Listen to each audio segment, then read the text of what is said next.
in Revelation 20, and we're on section B. Last week we talked about the millennium and how it opens up with Satan being cast into the abyss. But let's see what's going to happen to the people on the earth. So we're going to go back through those verses and just explore in different parts of the Bible where what's going to be happening with Jesus Christ reigning and with the people on the earth. So let's take a look at the beginning of Christ's millennial reign. Oh, the other thing I want you to know, these notes today are not my notes at all. They are a lesson that's derived from the Prophecy Watcher magazine. I have that at the top of your notes here. This article in the Prophecy Watcher magazine is also derived from Bill Salas's book, The Millennium Prophecies and the New Jerusalem. So all these notes are not my notes. They're an excerpt from Bill Salas and his book, and that's at the top of your notes right here. So that information's up here. You don't have to take that down. So I thought what Bill Salas wrote on this section was very good. So, and I didn't have anything to offer on it. So here we go. First of all, right after the Battle of Armageddon, and Jesus has come down to earth with us as his bride behind him, dressed in fine linen. Jesus is in a robe stained in blood, King of Kings and Lord of Lords listed on the sash.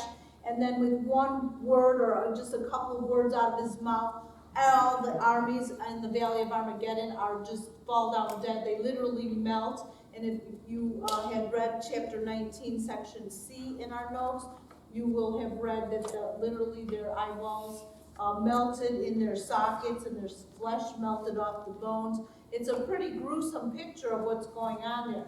It sounds like an atomic bomb, but whatever happens there is coming from one word out of Jesus' mouth. And we also read last week that across the whole earth, from the book of Jeremiah, across the whole earth there are dead people that are all over the earth from when Jesus comes back. So everyone who has the mark of the beast with one word out of Jesus' mouth, not just the people in the Battle of Armageddon, but everyone on the whole earth that has the mark.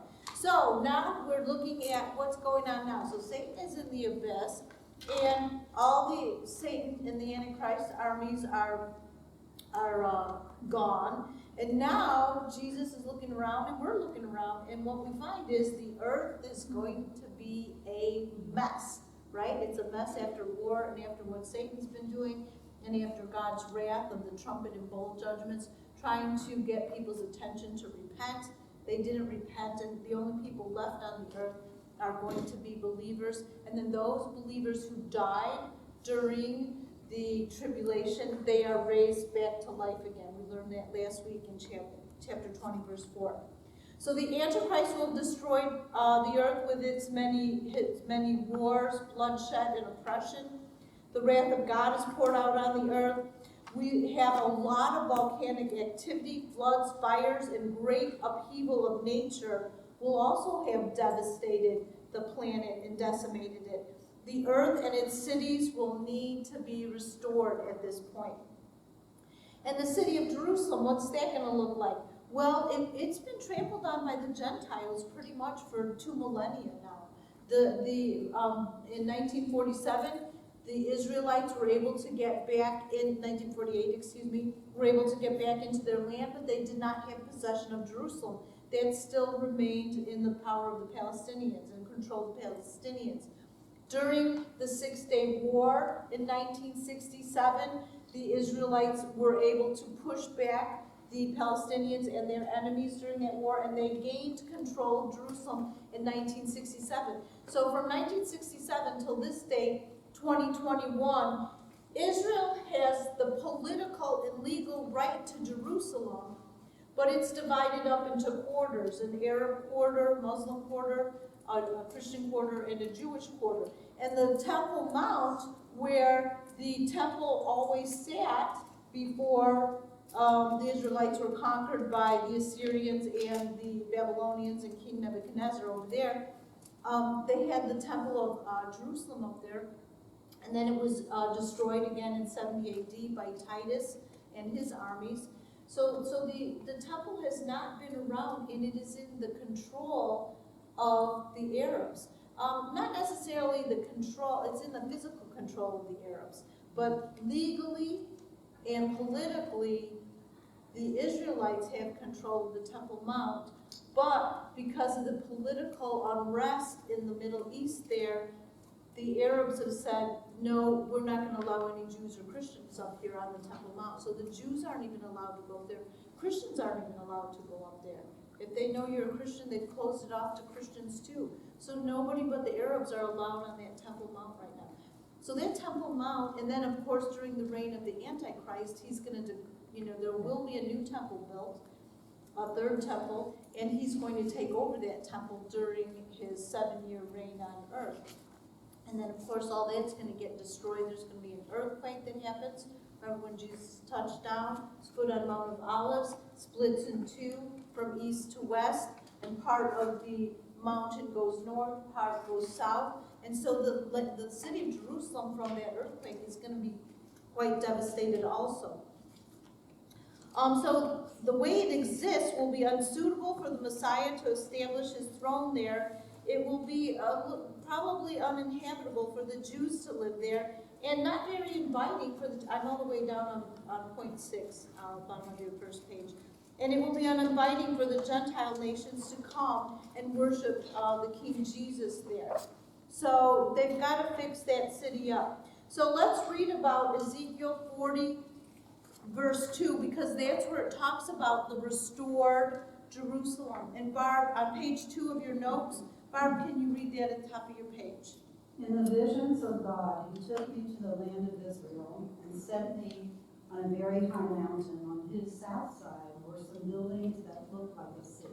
So Ezekiel is taken by the angel of the Lord, and he sees a vision of the land of Israel. And as he looks at it, he notices there are some buildings in the city. And if you go back and read on your own, we're not going to take the time in class because we don't have any more time.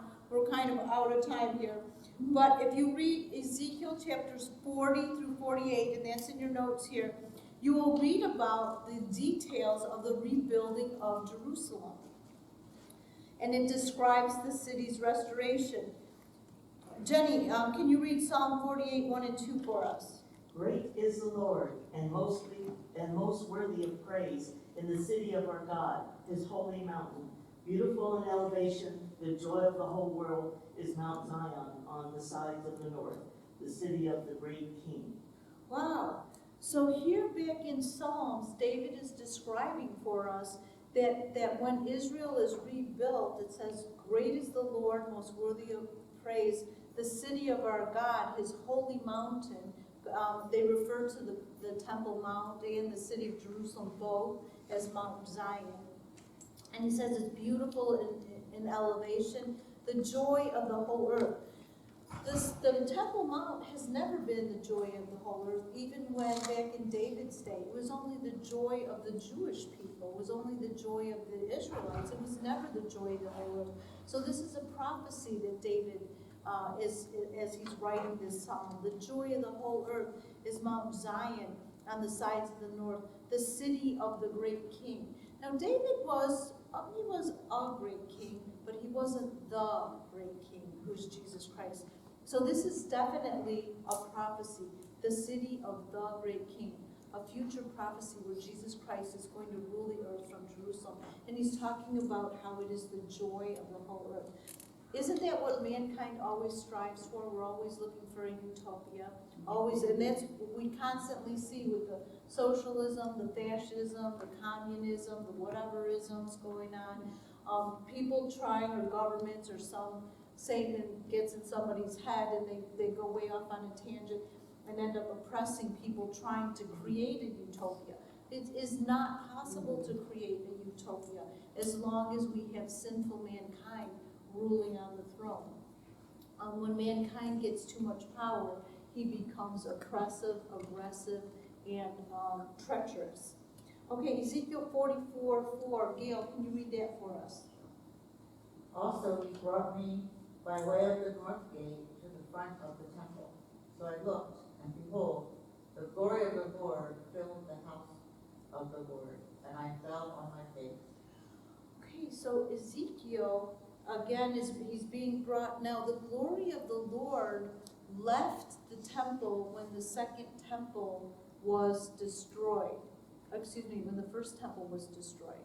So when Nebuchadnezzar came and invaded the southern kingdom of Judah, Jeremiah was instructed by the Lord to take the Ark of the Covenant and carry it up to a certain hill, and the Lord covered it over, and the Lord made it a hiding place.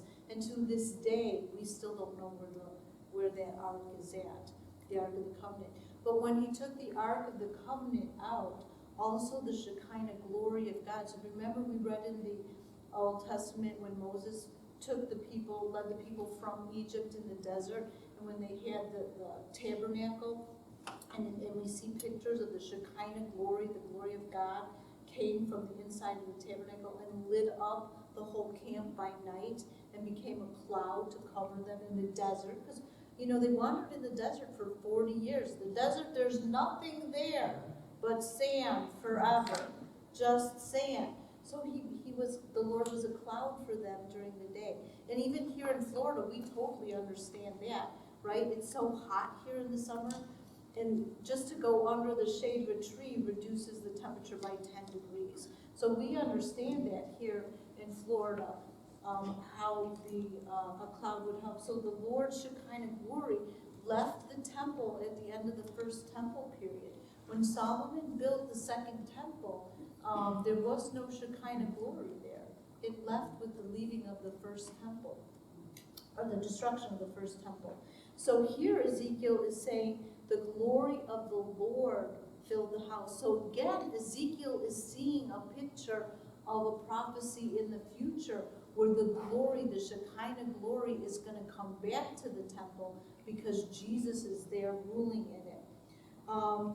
Jerusalem will be the city of our great God and King, the throne of Jesus the Messiah.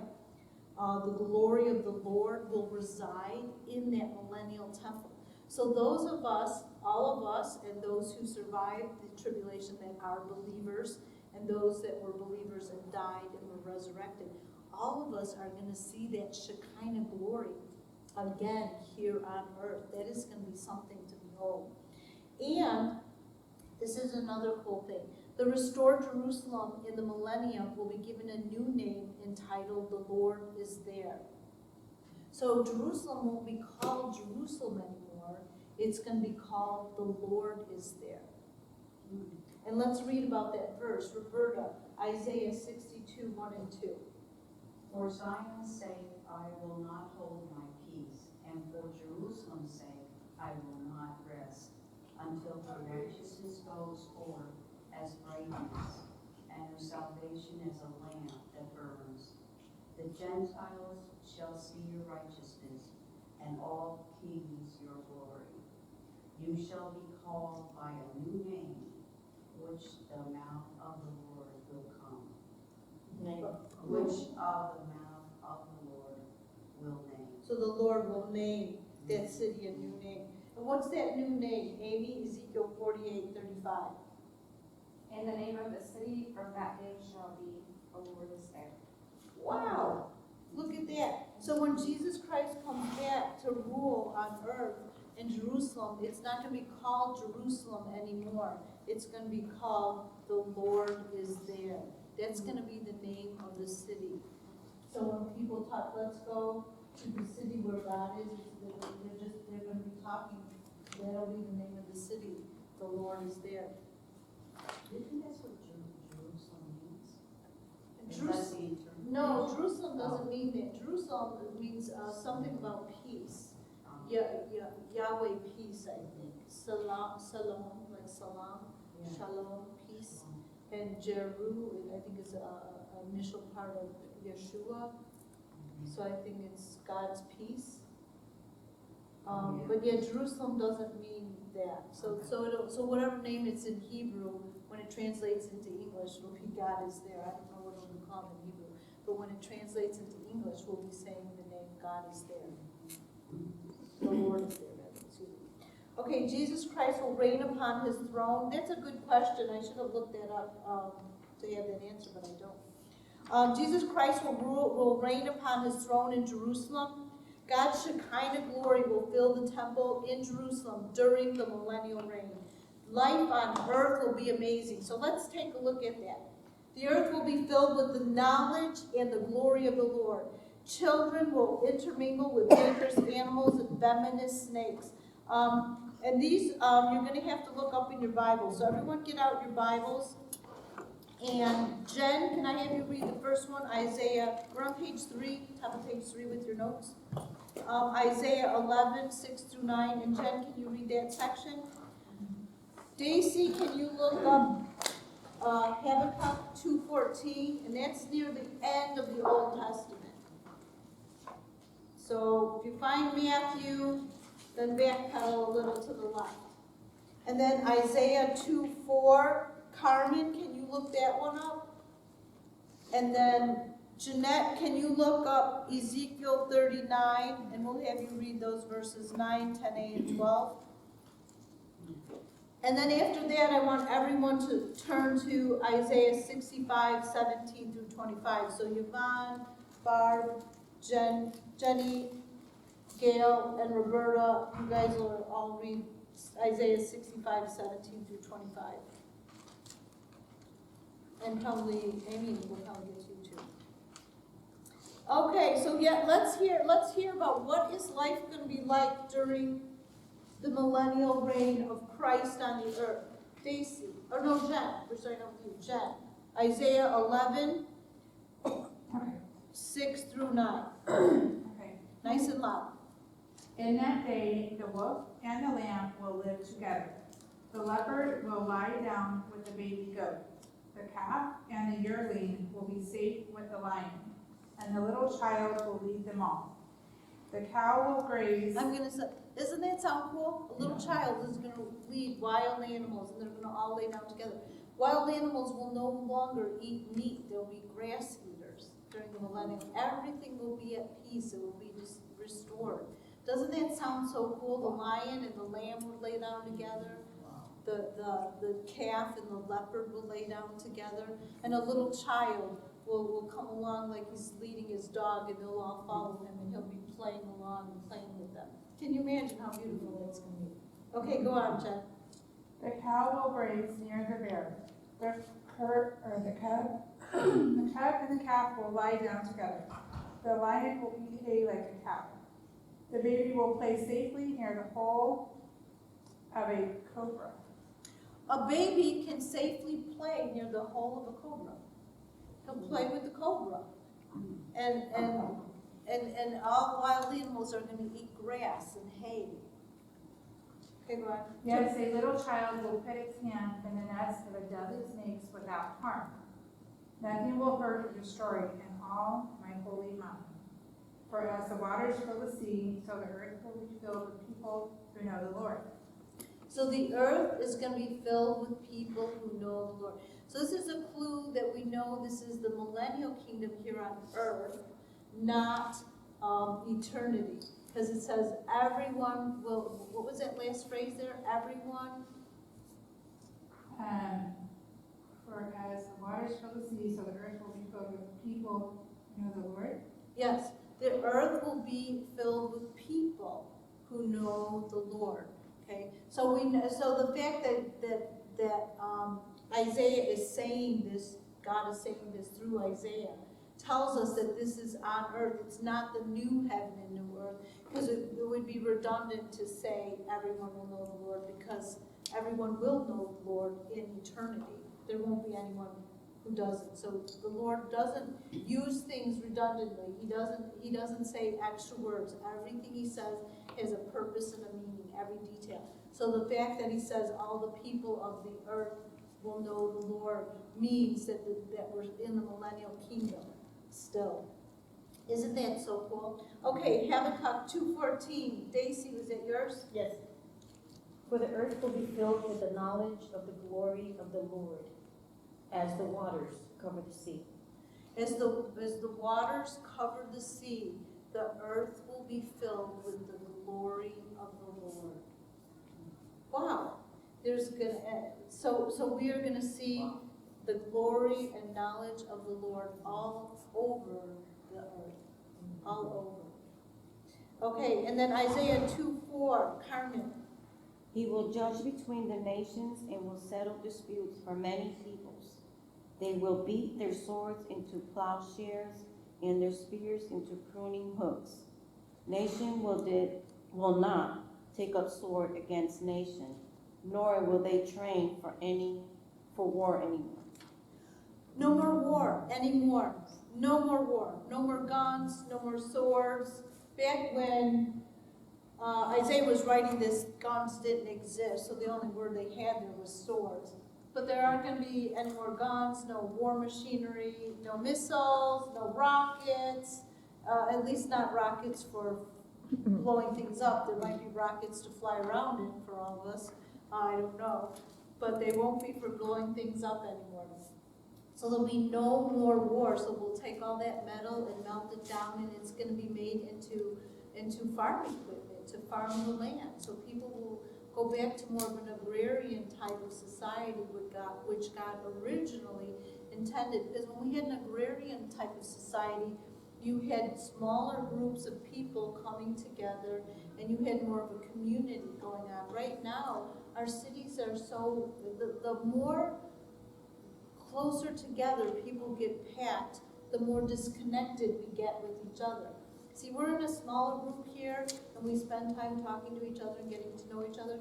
When you come to church, there's more people out in there. How many people do you end up talking to and getting to know? Not that many. So the larger the group gets, the less connection there is between each people. So with an agrarian society, you'll have more connection. You also have more direct connection with the land, which you will associate in understanding God and His bounty and His blessings. Now we, as eternal beings, I don't know that we're going to work the land ourselves. We'll come here, we'll be part of the ruling body. You know, we'll be the mayors, the judges, the teachers, you know, whatever it is God has assigned for you to do. So we'll be part of the ruling body, and it's very likely we will actually go back in the evening to our home in heaven. We may not have a home down here. We might not. I don't know. We don't know. But anyways, no more war. Okay, Ezekiel 39. Jeanette. Then those who live in the towns of Israel will go out and use the weapons for fuel and burn them up, the small and the large shield, the bow and the arrows, the war clubs and the spears. For 7 years they will use them for fuel. They will not need to gather wood from the fields or cut it from the forest, because they will use the weapons for fuel. And they will plunder those who plundered them and loot those who looted them, declares the sovereign Lord. For 7 months, the Israelites will be burying them in order to cleanse the land. Okay, so for 7 months after the Battle of Armageddon takes place. Now, the movie that we saw last week says they had to wait 7 months to cleanse the land. That wasn't quite correct. Because as we read that, it says for 7 months they'll be cleansing the land. So after the Battle of Armageddon, for the next 7 months following, they'll be going out and they're cleansing the land. There's a lot of dead bodies all over the earth. Remember we read in Revelation, everybody across the whole earth who had the mark of the beast is going to be dead. So they're going to be finding dead bodies for about 7 months after the Battle of Armageddon, after Jesus destroys all those that have the mark of the beast across the whole face of the earth.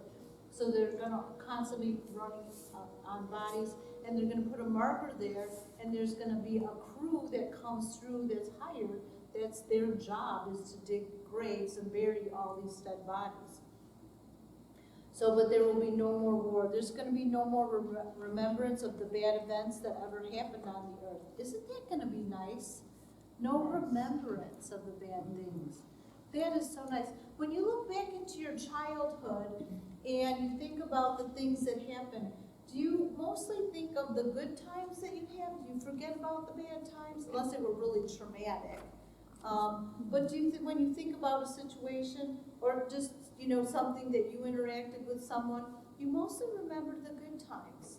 Some of us remember the bad times, but if we do continue remembering the bad times, if there's someone we need to forgive, that might be something to address. Or we might remember a bad time because it taught us a lesson or something. But it says that we're not gonna remember the bad events that happened on the earth. There's gonna be no predatory animal behavior, we read some of that already. There's gonna be instantaneous answers to prayer. Whoa, isn't that gonna be nice?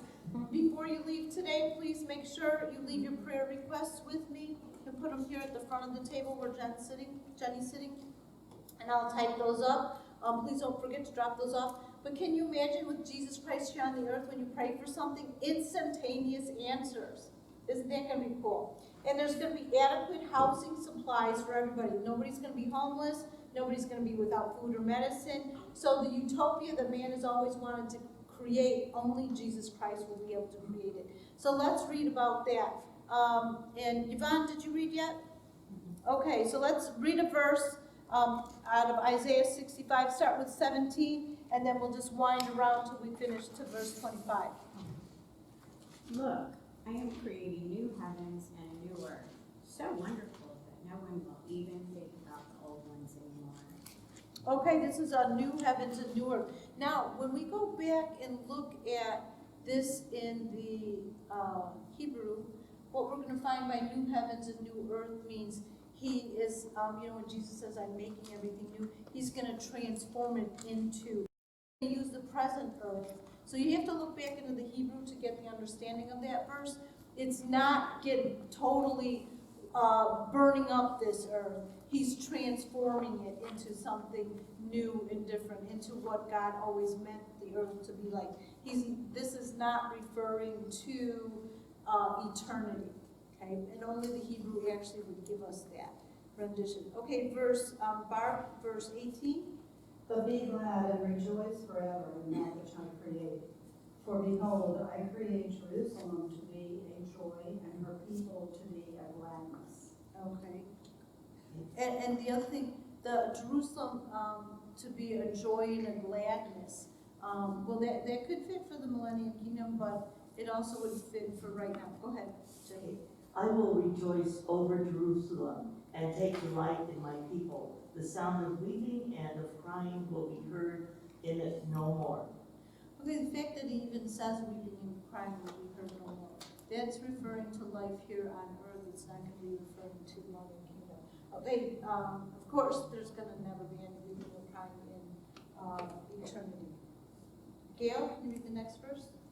Never again will there be in it an infant who lives but a few days, or an old man who does not live out his years. Okay, right there, let me stop you right there. Right there's a clue that they're talking about the millennial kingdom.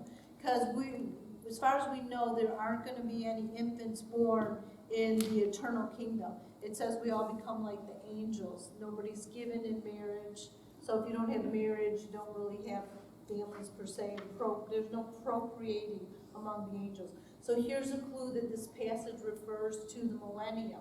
Here, can you start again? Read that again. Nice and loud. Start it over? Yeah. Never again will there be in it an infant who lives but a few days, or an old man who does not live out his years. He who dies at 100 will be thought a mere youth. He who fails to reach 100 will be considered accursed. Okay, so this is another clue that this passage is referring to the millennial reign of Christ, because it's talking about if a person dies at the age of 100. In the eternal kingdom, there is no death. There's no more age. Time doesn't exist anymore. So that's another reason we know this is referring to the restored earth that we live in. That Jerusalem is going to be a blessing to all the people and all that comes there. So in the millennial kingdom, there won't be heard of a baby dying at birth anymore. It just won't be happening. There won't be babies who die, because that is such a cause for weeping, is when you have a baby born, you go through the 9 months of carrying the baby, and then you give birth to it and it only lasts a few days. That is so sad. So that's not going to be happening. And it also tells us that if somebody dies at age 100, they're going to be called, another translation is they're going to be called a mere child or a mere baby.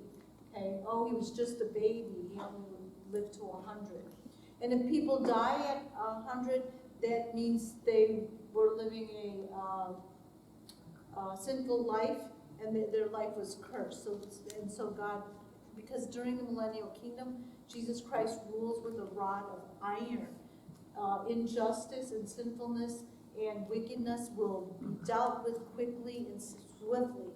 So if someone does die at age 100, it would be because they were doing something wrong that deserved death. Okay? So you're not going to have people dying anymore at young ages. They're going to live out a full lifespan, which is just short of 1,000 years.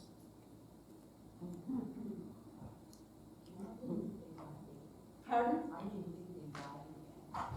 Or were not in the. Well, it talks about in chapter 20, verse 4 and 5 and 6, where the second death has no power over them. So they will die again. People will die, because they'll be in their sinful bodies.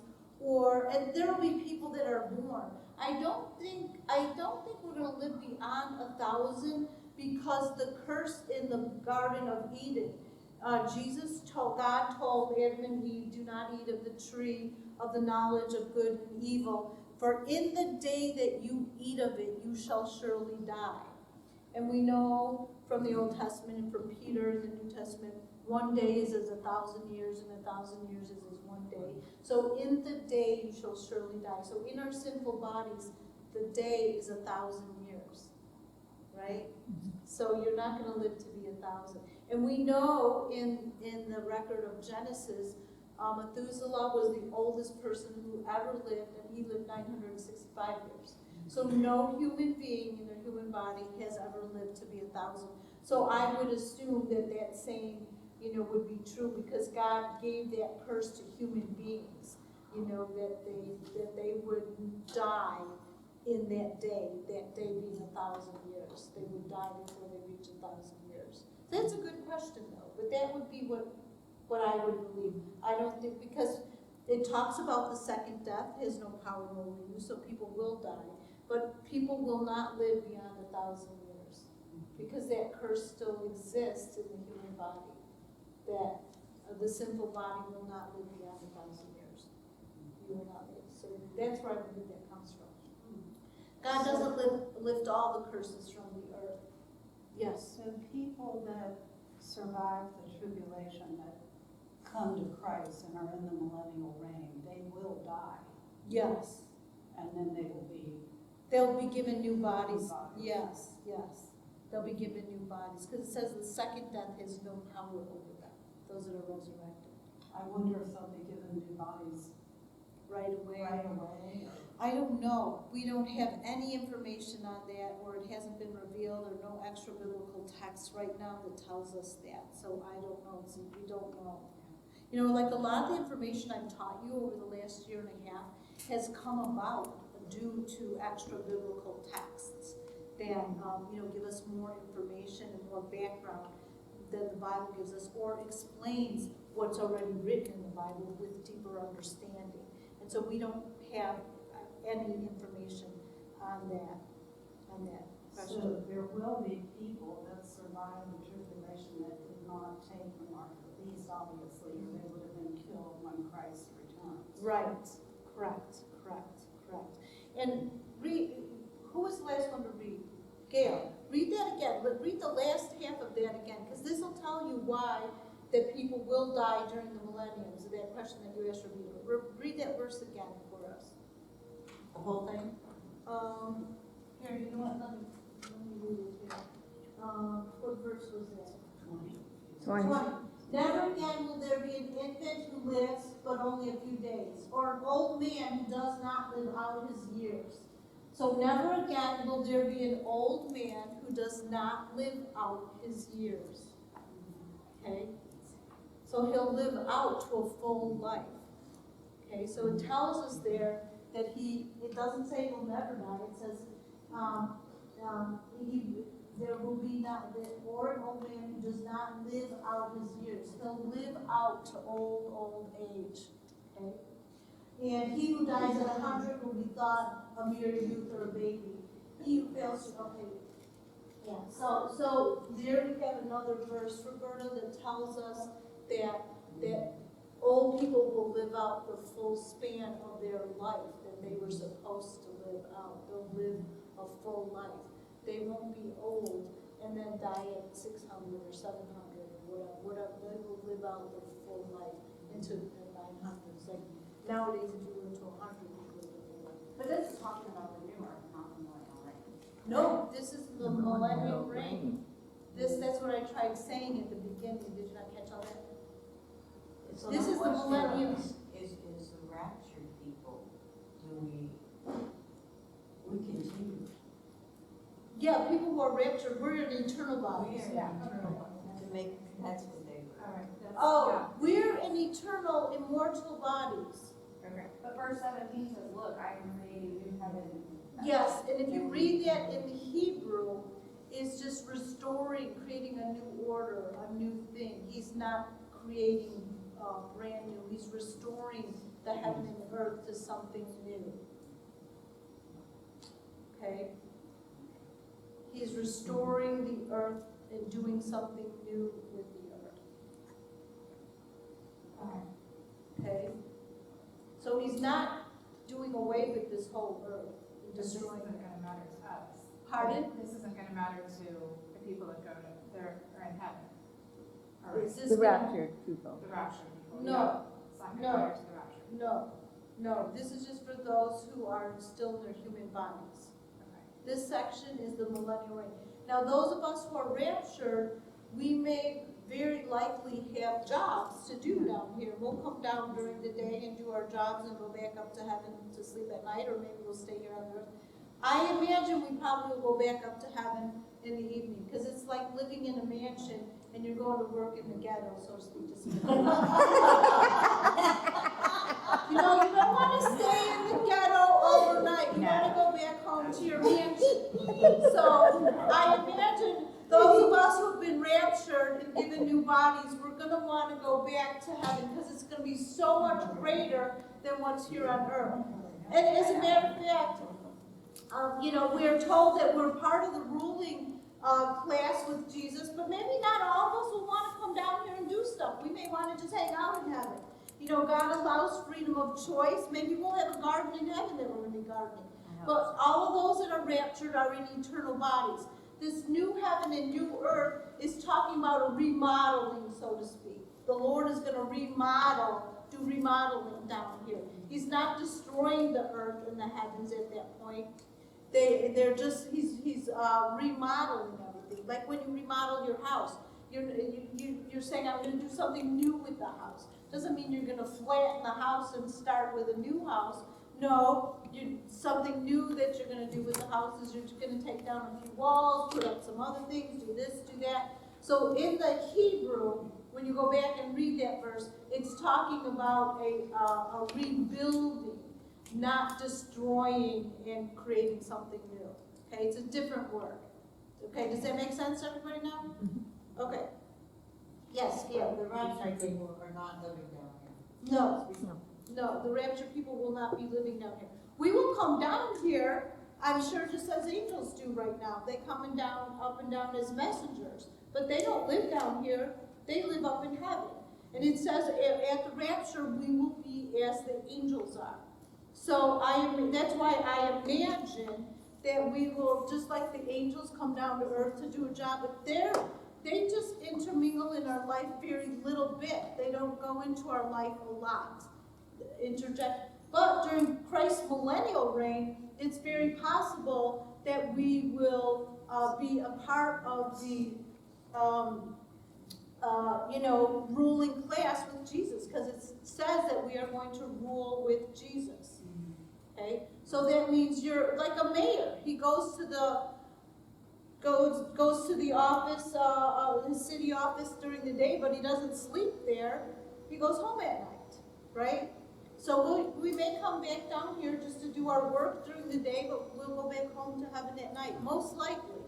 I mean, once in a while the mayor sleeps in his office, I'm sure. Yes, Gail? So is this why there's still sin allowed to be on there? Yes. Well, it's not why sin is allowed. People that are on the earth that were resurrected, that during the tribulation, people who died that were believers in Jesus Christ. They died during the tribulation. At the end of the tribulation, in chapter 20, verse 4 and 5, it talks about a resurrection of the dead, the resurrection of the dead believers. They're raised back to life again, but they're raised back to life in their sinful bodies, because in verse 5 and 6 it talks about, but the second death has no power over you. So that would be a redundant statement if you were raised into an immortal body. Jesus wouldn't say that. He wouldn't say, oh, I'm going to give you an immortal body so the second death doesn't have any power over you. That's redundant. Jesus would not say that. The fact that you have an immortal body means you can never die. So the fact that Jesus says the second death has no power over you means that you can die a second time. So those that are raised from the dead will face a second death. Now, whether they are transformed at the end of the millennial reign, like those of us who are caught up in the rapture are transformed, or whether they actually die and then later at the end of the millennial reign receive an immortal body, we are not told. That's a question Mark asked. I don't know. We're not told that. We just know that the people who are raised from the dead, that were believers, that died during the tribulation, they will be raised back to life in their sinful bodies, and they will still be sinful people. People who were believers during the tribulation and survived. Bye, Jeanette. See you next month. Merry Christmas. People who lived during the tribulation became believers and survived to the end of the tribulation and are still alive when Jesus comes down on a horse with all the believers behind him, and he touches down on the Mount of Olives. So there's believers still alive on the earth. So they're sinful beings who are believers. They will continue to live through the millennial reign also. Does that make sense to everybody? So they became believers during the tribulation? Yes. Because they couldn't be believers, and, okay. Yes, right. All believers are raptured before the tribulation. So at the very start of the tribulation, there are absolutely no more believers. Okay? So people became believers during the tribulation. If they survived the tribulation, they go on to live out their life in the millennium. And then there's another group of people that became believers during the tribulation but died. They get raised back to life, and they also get to live out in the millennium. Those of us that were raptured, we get immortal bodies, and we can travel between heaven and earth just like the angels do. And the sinners are still here on the new earth? Yes. Yes. Were you here last week by chance? I was. Okay.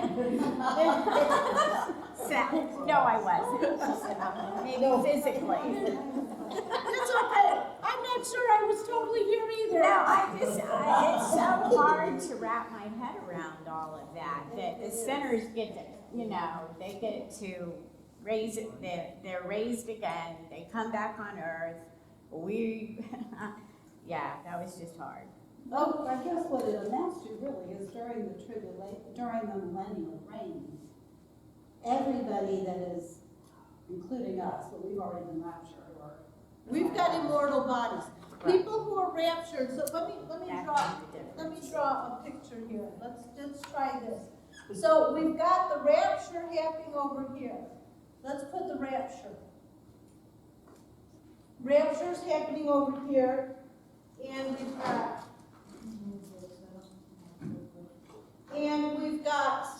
the tribulation. We've got a 7-year tribulation happening here.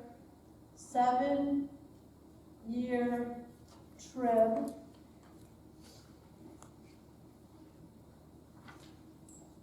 Okay, and then we've got the millennial reign over here.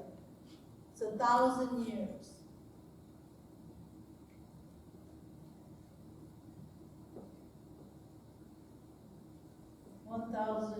years. Okay, at this point here. Okay, this is called the millennial reign.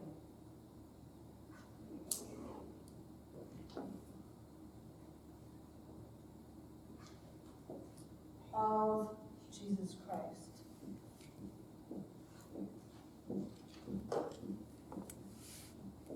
Okay, so right now, we're somewhere over here, because we haven't been raptured yet. Okay, so we're all somewhere here. Everyone who ever lived and died since Adam and Eve that believed in Jesus Christ or looked forward to the Messiah or looked to the Jewish God and lived a righteous life, everyone who believed and died up to this point here that the rapture occurs, everyone who ever lived and died at that point, at the rapture, lived and died, they go up into heaven. They're immediately changed. Immediately. It's a blink of an eye. Immediately changed. Everyone who ever lived and died are raptured. Everyone who's still alive and a believer in the rapture, they go up also. Okay? So everyone who ever believed that Jesus Christ is the Son of God and that he died for their sins, and they want to worship God as Lord and Savior and have him be their God and they be his people, his family. Everyone, alive or dead, that ever was born will go up in the rapture. So at the beginning of the 7-year tribulation, there at the very beginning, so let's just put this period here to be, I don't know, a day or 2 or 3 days. I have no idea how much time there is between the rapture and the blowing of the first trumpet. It's at least a half an hour in heaven, we know that, right? So I don't know what that translates to down here on earth. Okay, so this period of time between the rapture and the 7-year tribulation starting, there are no believers anywhere on earth. No believers on earth. Okay? So whether this is in heaven, this period of time is a half an hour, we have no idea what that period of time is down here for people here. Like a half an hour, because if you give it a few days, there are gonna be people in that are gonna figure it out. I mean, you might have been married to a Christian, you weren't a Christian, and now your wife or husband is gone. You might say, whoops. But it's too late. You're right, it's too late. Just like we saw in that video, okay? Once they're gone, but the start of the 7-year tribulation starts with the blowing of the first trumpet. And we know from the 6th seal to the 7th seal, well, all the 7 trumpeters are in the throne room of heaven, and the first trumpet is blown. We know that this period of time is at least a half an hour in heaven, because John tells us there was silence in heaven for half an hour. So we don't know what that time translates down to on earth. We know that one day is as 1,000 years. We know that one day can also correspond to 1 year. So I don't know what a half an hour translates into when you're in a place that has no time, and then you go to a place that has a very strict adherence and confined to time. Maybe it's symbolic of a short. Yes, well it is, yeah. Yeah, it's symbolic, but we don't have any idea how. Anyways, the point is, there's absolutely no believers on earth. Then, during this time, just like in the video we just saw, those of you who are watching online, the video we saw is about a minute long. It's called I Wish We'd All Been Ready, and by Larry Norman. You can look that up, and they have a picture of a young man walking in a field, and you see just the back of him with some like white little dots looking like he's about to disappear. Take a look at that video. It's called I Wish We'd All Been Ready. It's about when we all disappear, and those that are left behind realize that they've been left behind, and now the tribulation is going to start shortly. So there's no believers, and then from this point of the rapture to this point at the end of the tribulation, if you become a believer and you do not receive the mark of the beast, once you receive the mark of the beast, you go back and read Revelation chapter 14. Once you receive the mark of the beast, you absolutely cannot ever be saved. There's no salvation for you, okay? So once you receive the mark of the beast, there's no salvation for you. You cannot turn back. I don't know what the mark of the beast does to the person, but it forever seals their fate, just like death to an unbeliever over here, okay? So, if from this point all the way to the end of the 7-year tribulation, if you do not receive the mark of the beast, but you do become a Christian, then you will be able to live during the 1,000-year reign. Does that make sense now? Okay? Maybe I needed to draw this picture. So if you become a believer during this period of time, actually from here to here, you become a believer in Jesus Christ, and you cannot receive the mark of the beast.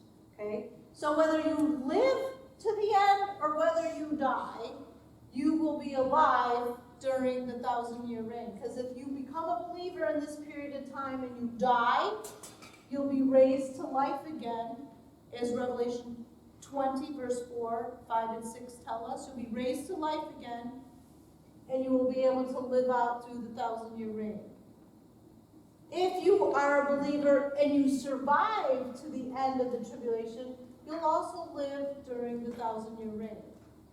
Most likely, no one will live more than 1,000 years. So there will be people born throughout this time, because people will be getting married still, right? Say I'm not a believer, and my whole family's not a believer, and I've got 2 kids, and they end up getting married during the tribulation period, or they just survive and they live during the millennial reign, and they get married and have kids. So there's going to be children born. We just read about that in verse 20 of Isaiah.